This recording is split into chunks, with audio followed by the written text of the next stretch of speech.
If you just saw the monkey, you're probably wondering what the hell that character was at the end of the movie and what its semblance is. Well, I'm here to tell you that I think it's actually a lot more important than you realize, and we gotta talk about it. Obviously, there's some spoilers ahead, so if you haven't seen this movie yet, please stop watching this, go check it out, and come right back. But let's jump right in on why this thing honestly might be the most important part of the movie. At the end of the movie, we witness a ghostly apparition riding on by on his pale little horse, which is set to signify one of the four horsemen of the apocalypse. This is super important not only because for the fact that it means death and pestilence, it also implies that this character, essentially, death is going to follow this family until the day that they die, and everywhere they go, they're going to leave a path of destruction, aka this whole town was essentially wiped out. And just like the monkey, they can't get rid of it, they can't get rid of death either, and the monkey obviously was passed down to Hal's son. One of the other key characters in the Four Horsemen of the Apocalypse is the red horse and its rider, who carries a great sword with it, aka the monkey, who has a red vest,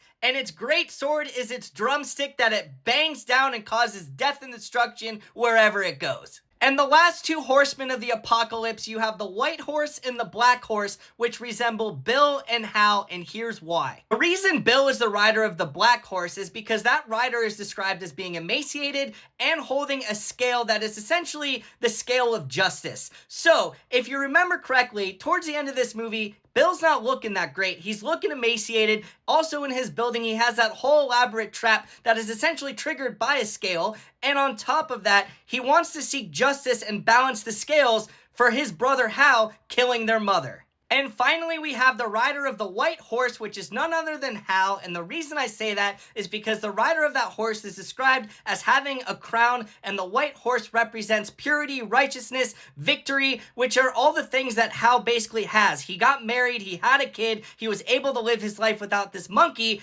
yet his brother and everybody else around him suffered. So there you have it, people. The four horsemen of the apocalypse are the two twins, the monkey, and the pale rider at the end of the movie. Let me know what you guys think in the comments. I could be full of shit, but I had to bring this out to the people because I thought it was super important, and it all makes sense if you think about it.